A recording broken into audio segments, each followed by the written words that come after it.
Well, hey everybody, I'm the Crockett Cooner, and this is the Crockett Coonhound Show, and you've made it to Fireside Chats with the old Cooner. It's December the 24th, 2024, and I'm out here tonight, guys, and I wanted to make you guys a video because I thought, there might be a lot of folks just sitting around that follow us, and you're kind of bored.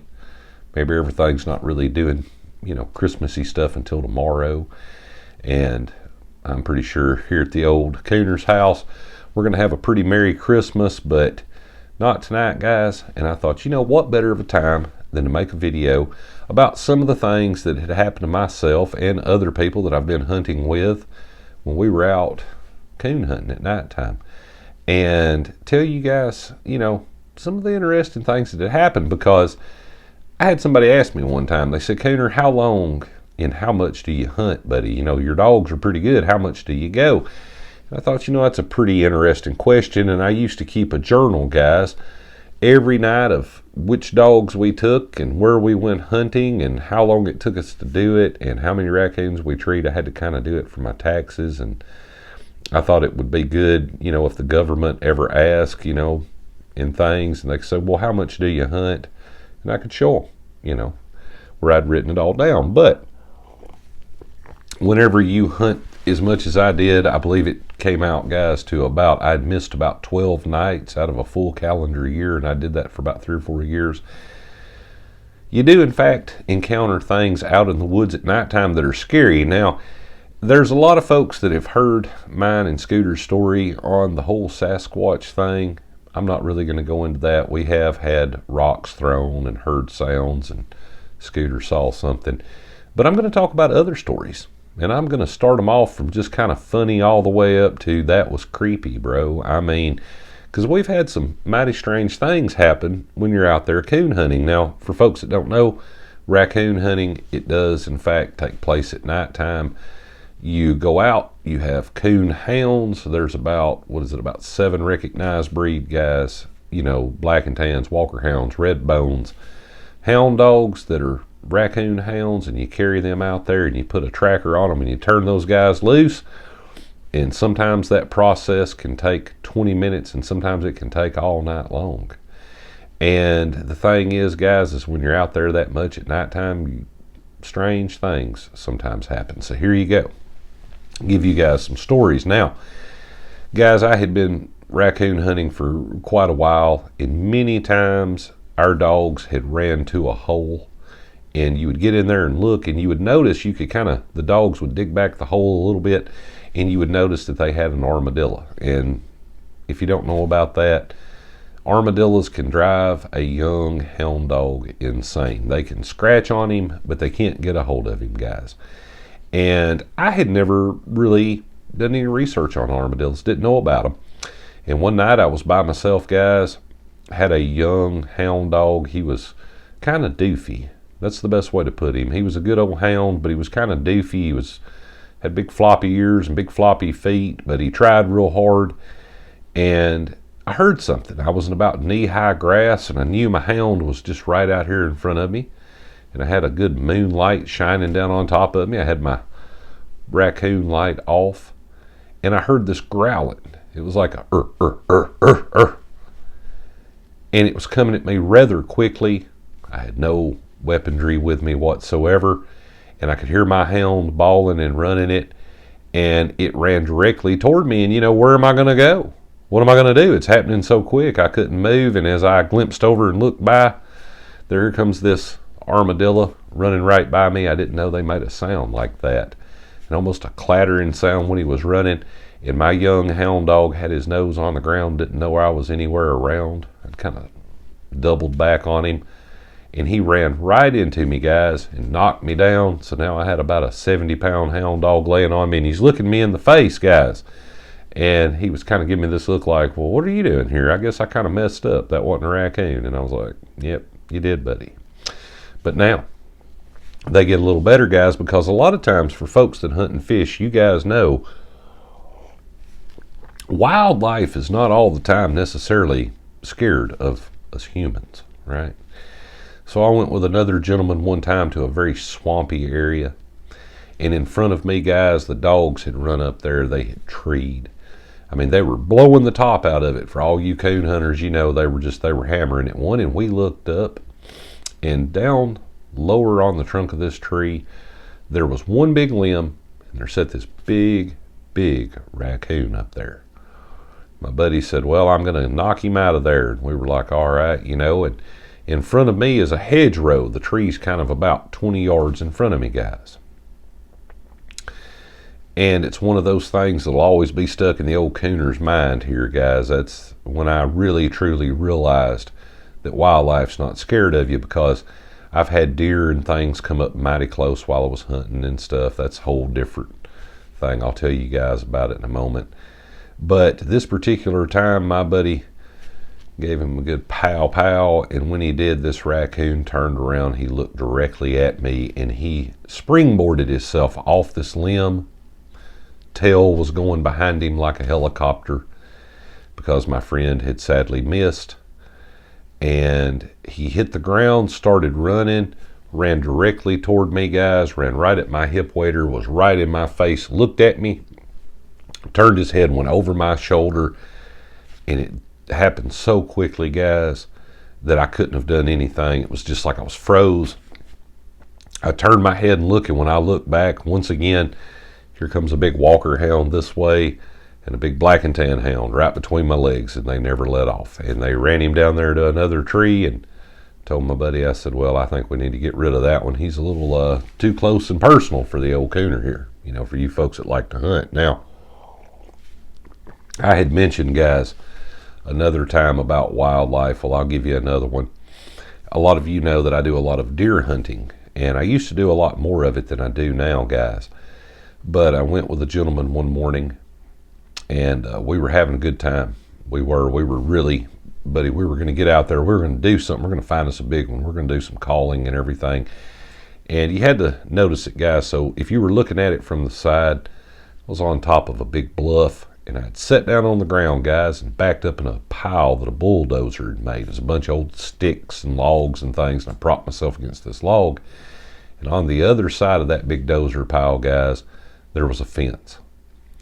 And it was pretty high, about 6-strand barbed wire high fence. It would come up to about, you know, they wanted to keep cattle in it and things. And that was behind me, and now if I looked to my right like this, I saw my friend, and he'd come up even in a tree stand. We'd done this a bunch of times. And for those of you that have ever been deer hunting, you know, a lot of times you get set down, the sun starts shining on you, especially when you're a young person. If you laid out there late the night before, you know, and you get warm in your hunting equipment and stuff, you start doing that nodding off, guys. Well, the old cooner here did. And I heard something. It was like this crunch. And when I heard it, my eyes automatically opened up wide. I knew what it was. I didn't move. I'm sitting there in full camouflage, got my orange on, the face mask and everything. And I hear this crunch, crunch, and it's walking behind me, and I thought, oh, that is a deer. It's got to be a deer. And to my left, guys, it's like I'm sitting kind of, the dozer pile wasn't completely round. It was kind of oblong shaped, and I'm sitting in it, and I looked up to my left, guys, and I'm sitting on the ground, and here come a big old 6-point deer. And this boy walks up there, and I'm looking at him. I'm not but probably 8 feet from him, and he is a lot taller than what the old cooner here is. And I mean, he had horns out there, guys. And I had an old lever action, for those of you that hunt and fish. And he turned his head. I didn't even budge, and he saw me, and he kind of kicked his head like a dog would, and he leaned down and looked me right in the face. I bet he was no further than what this camera is for me right now. And guys, I pulled back on the hammer, and I watched his eyes, and he looked down at my hands, and he looked back up, and I kid you not, I was a little bit scared there, fellas. I was. He was a little too close to go for it. You know, I thought, oh my. And there's no way I could have picked up on him that quickly without him, you know, jumping or turning at me, because he was in full rut. You could tell, guys, he had his mouth open like he had been running. You could tell he was scarred up on his neck. And as he went this direction, guys, right in front of me and off that bluff, my friend in the tree stand over there, I heard him ring one out, and he got him. Which brings me to another thing, because you know, the old cooner here, guys, I'm always talking about safety, right? Now, you guys know that one time I did, in fact, go deer hunting on Christmas morning, or close to Christmas, around the holidays. I think it was a couple days before. My friends still had to work that hunt with me. I'd borrowed a tree stand, guys. Same hillside and everything. I got over there and I hooked this climbing stand on there. And when I left, guys, I kind of inspected everything. I had my strap on and all that. I'm going to get up there and tie off in case something happens with the stand. And I had my firearm there laying across me.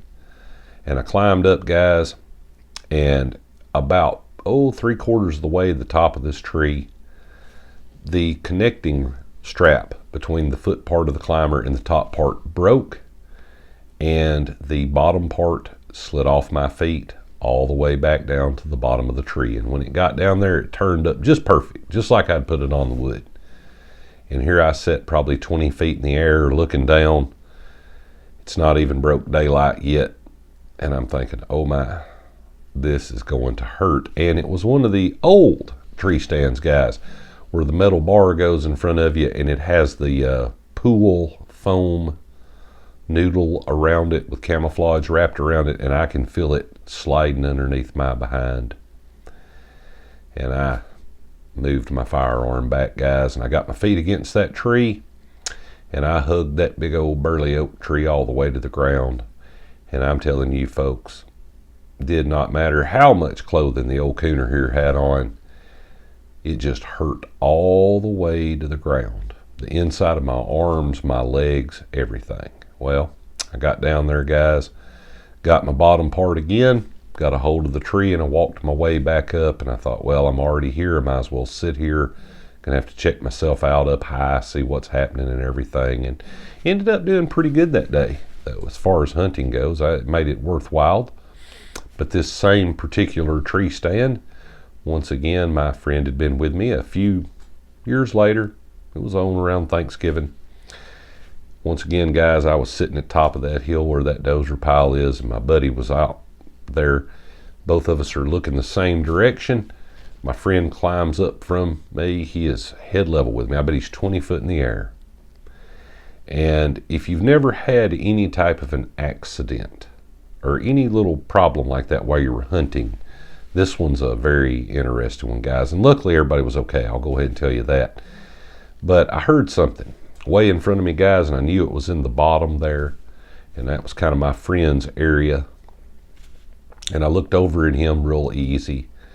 And I saw him look, and he kind of looked at me, and he looked back down, and I see him pick up and start looking. I see him look like this, and he gives it a second, and then boom. And I looked over at him, and the deal with it was, as we'd been talking all year, he hadn't even got a deer that year, and he was, coolers and freezers were empty, and he wanted one. He was going to go home. I remember it quite well. He was, in fact, going to make spaghetti out of this deer. He was going to have ground deer in it.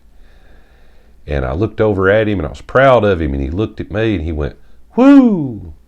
And I watched him flip the front of that tree stand open, guys, and walk right out the front end. No safety harness at all. I don't know if he forgot that he was up in the air, if he was so excited he didn't pay attention to what was going on, but he just fell, just walked off, and I watched him hit the ground. And I took myself down that bottom, guys, just as fast as I could run. I thought, oh man, it might have killed him, you know. And I got down there, but he's laying face down on the ground, guys. And I said, oh man, are you okay? Are you okay? And he looked up at me and he goes, oh, luckily the scope broke my fall. And he fell right on top of it. And he was like, I got it, but you're going to have to help me, man. We're going to have to go to the house. And we thought it broke his ribs for a while, guys. So, you know, the old cooner here is always erring on the side of safety. But now we can keep going with these stories, guys, because here's one I've never told you guys about. For everybody that has seen the old Squatch story that myself and Scooter have put out. Well, guys, I have another one. Now, it's kind of funny that I make this one. We have a lot of folks that are seeing drones and things and orbs and all of that. Well, now guys, I have in fact seen some orbs in the same place where we had the rocks thrown at us, same farm. And I'll tell you guys, it was myself and 2 other gentlemen. We were out there training some young hound dogs, middle of the night, place we'd hunted a bunch of times before. The rock throwing incident had been about 5 or 6 years before. We thought we didn't have anything to worry about. We were on a hillside looking down at the hayfield. For those of you that have seen my Squatch story, it was there to our left. This particular time of year, it was growing up. They hadn't even cut it for hay yet. And we saw something, guys. We looked down there. It was about basketball size. And it was a ball of light. And it would move funny, guys. It would move kind of slow and then fast. And then over this way and kind of slow and fast. And then back like this. And we stood and watched this on this hillside. And we're whispering to each other. We even had the dogs with us. We had already made a tree. And it was extremely hot that night.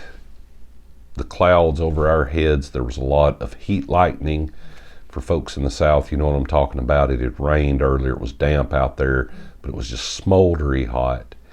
And we're whispering, what do you think that is? Do you think that's somebody with a light? Because it wasn't really bright enough, guys, and it didn't shine out like a flashlight does or a coon light.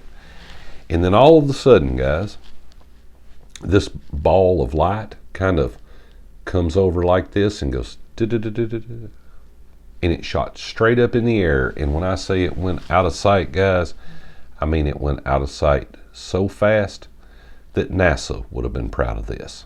I mean, just gone. And for years, guys, for years there, tried to figure out what that was. And we thought it was somebody. We thought it might be another hunting dog with a light on his collar, but we didn't hear any sound. And I thought, no. There's got to be some explanation of this, because everybody you ask, it was the little green men. You know, it must have been swamp gas. Who knows what they were going to tell you. And I finally figured out what it was, guys, after about 6 or 7 months of research. I did, in fact, see ball lightning. But the odd thing about it was out of that whole time, guys, one time when we first saw it, quickly it made a little streak of lightning off of it, kind of like hit the ground where there was some water laying in that field. But it didn't do it anymore. It just hovered around at night and put off a dull glow. It was very interesting. It looked like a fluorescent bulb. If you've ever been around big fluorescent bulbs that they have in like factories, and you know, many times people have it in milk barns and chicken barns and things. When you first walk in, you flip them on, you hear them, and it takes a little bit. Well, it was kind of that, like you had just flipped it on. It wasn't really acting up for ball lightning, but I'd bet any money in the world that's what it was, guys. But now we have other little stories of things that have happened. We went hunting one night, guys, no further than 2 miles from the old Cooner's house here, in a place we'd been a bunch of times, and it's a very steep and rocky hillside. Freezing cold weather. I had my main man Dave with me. I had one of our drone guys with us. We had another gentleman with us that's one of my hunting partners I've hunted with for years, professional outdoorsman himself. And he had his daughter with him, which was about 5, and my main man Dave was about 6 or 7.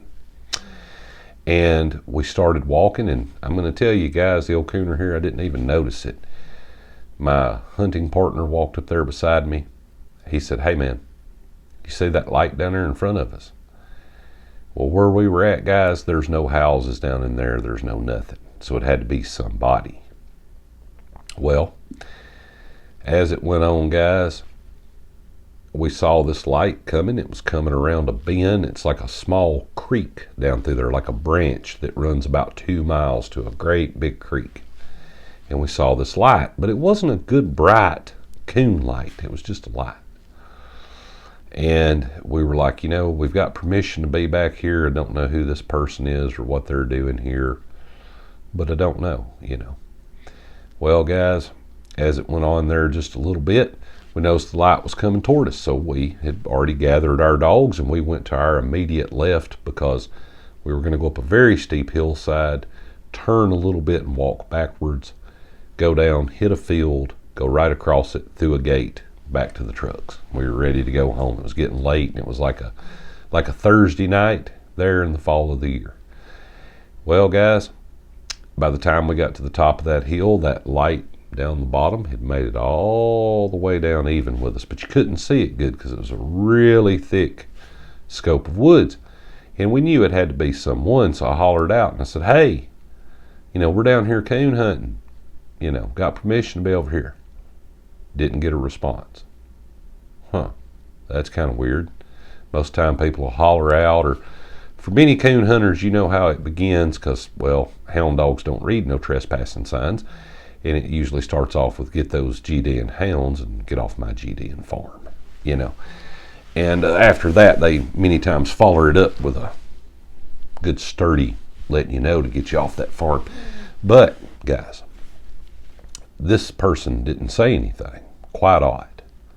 If they'd been another coon hunter, if they'd been a deer hunter, most time they'd said, hey. Well, anyways, guys, we turned and started walking, and I look over to my left, and this person's walking along with us. It's weird. They have to know we're up there. There's like 5 or 6 people up here with hound dogs walking through dry leaves in the middle of the night with headlamps, but they're following us. And I quickly glimpse over, guys, and I notice whoever this person is has a cell phone. You could see it. I could see their hand from the glow off of the front of the screen. And I stopped again and I said, hey, buddy, we're up here coon hunting. Can we help you with something? We got permission to be back here. Nothing. They stopped with us.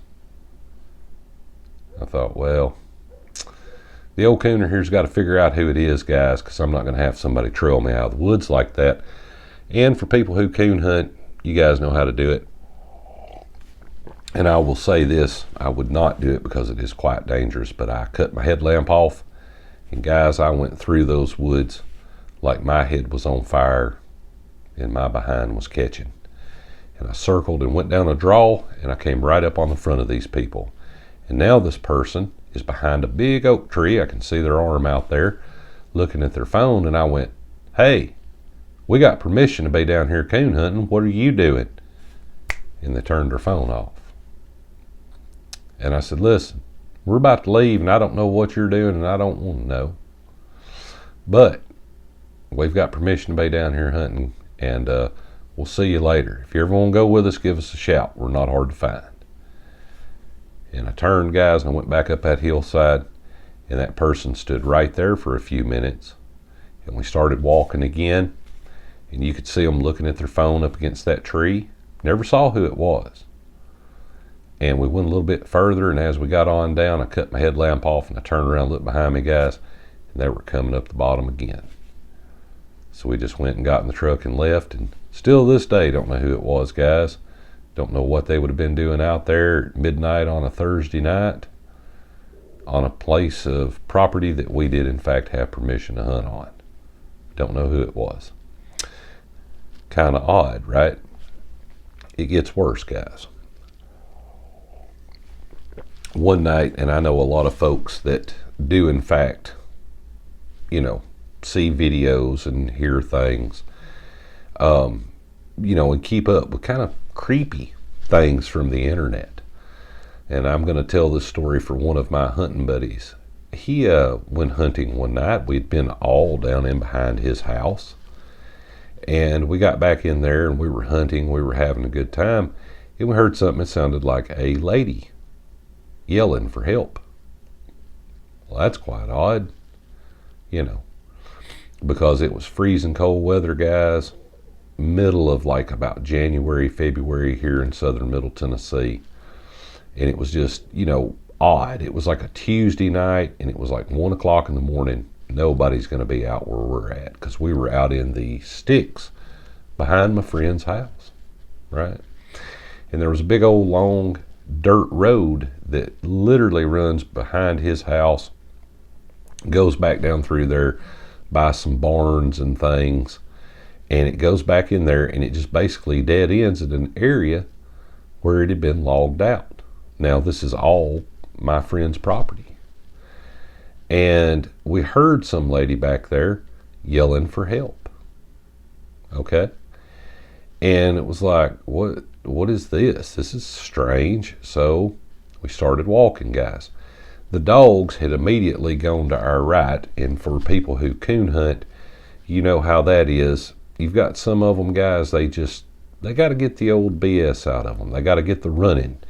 And we're pretty sure they wasn't running a deer that night. They were just going to hop out there and run a ways before they ran across a trail to get treed. And they were kind of long range old hounds anyways. But we're now more focused on this lady that's yelling for help, because all we have to do is go back to my friend's house, keep in mind we're on his property, and drive around and get our dogs. But how is this lady back there? So we start walking, guys. And we walk up this old dirt road, probably a good mile, and we come up to the spot where there's a big cutover thicket back there where they've actually select cut it years before, but it's real thick. And here sits this little old car. And here sits this lady that looks to be maybe in her mid-50s. And she's like, oh my goodness, oh my goodness. Oh, I'm so glad you guys came along and all of this. And we're looking at her, and finally my friend looks at her really nice. She seems to be kind of distraught. And he goes, ma'am, can I ask you what you're doing back here on our property? I mean, you had to have drove by my home to get in here. And she said, oh, that's your home up there? And he said, yeah. And she said, oh, I thought this was a road, and I was just going back through here. And we said, okay, because it was the middle of the night, guys, and that's kind of odd. And we had been down around my friend's house, and he'd kind of been there more or less all day. And we were like, hey, so what are you doing back here? And she said, well, you see, I'm stuck. And we're like, you're stuck. And when she tried to turn her little car around there on one of these old logging roads, there was a stump right in the middle of the front of it. And she had gotten the front A-arm of her car stuck on top of this stump just enough. And I don't know how long she had floorboarded on the gas to try to get herself out of there. And we were like, well, maybe we can help you get out of there. And we're trying to give her advice, but the whole time this lady's really like just looking at us, like looking us up and down. And then finally she goes, what are y'all doing out here? And we said, well, we're coon hunting. And she just would not believe us. And we're like, well, we are, and we don't know how you could have drove by my friend's house thinking this is a road. Because, guys, you have to understand the lay of the land there. It's pretty obvious for people who live out in the country. This is not a public road. I mean, it was like a part of his driveway or old driveway, and then it just keeps on going to a logging road. It's like you're driving in a field. And we did, in fact, push this lady's car a little bit for her. And whenever we said it, we were like, hey, keep a look for our hound dogs. They were on the right. We'll find them. Just try not to, if they run out in front of you, try not to bump them. And the funny thing about this is, guys, is when we pushed this lady's car, right? We got her going and everything, and she was real nice, and she thanked us and everything, and she jumped back in that car, and she was actually a pretty cleaned up looking person. She didn't look like she was planning on any excursion out into the woods. And when she stepped on the gas of that car, guys, she took off back down that logging road way too fast. Fast enough that my buddy's wife up there, when we got back down there, she asked us what we were doing driving by the house that quick, and we were like, it wasn't us. And she said, a car, well, I've been here all day and didn't see anybody pull in. So we still to this day don't know exactly how long that lady had been back there. Maybe more than just that day.